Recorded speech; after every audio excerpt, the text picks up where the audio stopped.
Rift Valley Regional Commissioner George Natembeya says Elizabeth Holloway's body was found in her room just 2 days after she was put into isolation. At the same time, businesses and residents have been gearing up for life under the curfew, as Bridget Ngana now reports. The South African national arrived into the country on 24th of March and headed for Mai Mahiu, where she lived and worked. But she was put into isolation after her neighbors complained to the authorities.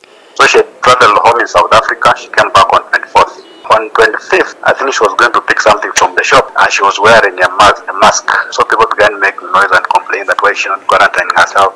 Why is she not in self-isolation? And that report reached us. So we went and picked her and took her to an isolation facility which we have here in Nakuru from 25th. Today, not before daybreak, we were told that she had committed suicide. This is a police investigation, and further information will be communicated to you upon its completion.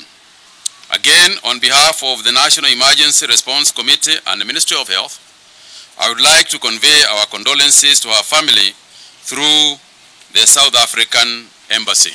Elizabeth Holloway's death coming just days after a rise in cases of hostility towards people who have recently traveled abroad in the Rift Valley.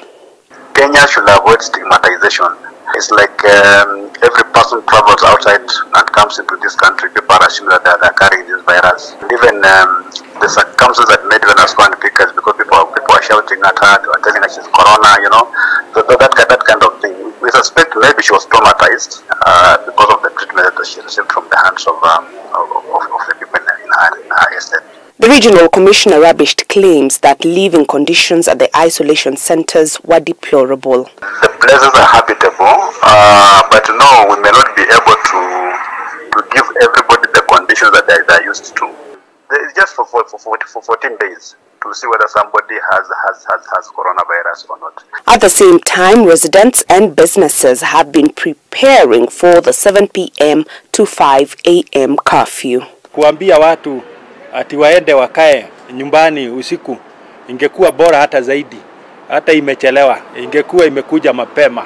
Tukifika wa kukaa kwa nyumba, hakuna kutoka nje ili tujikinge na huu ugonjwa ama hii virus ya corona.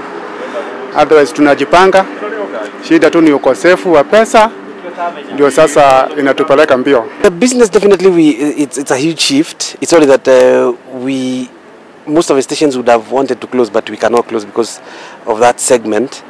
And but definitely we will just be doing about 3% of what we do in the evenings. The nighttime curfew is now one of the indefinite measures put in place by the government to prevent a further spread of the coronavirus.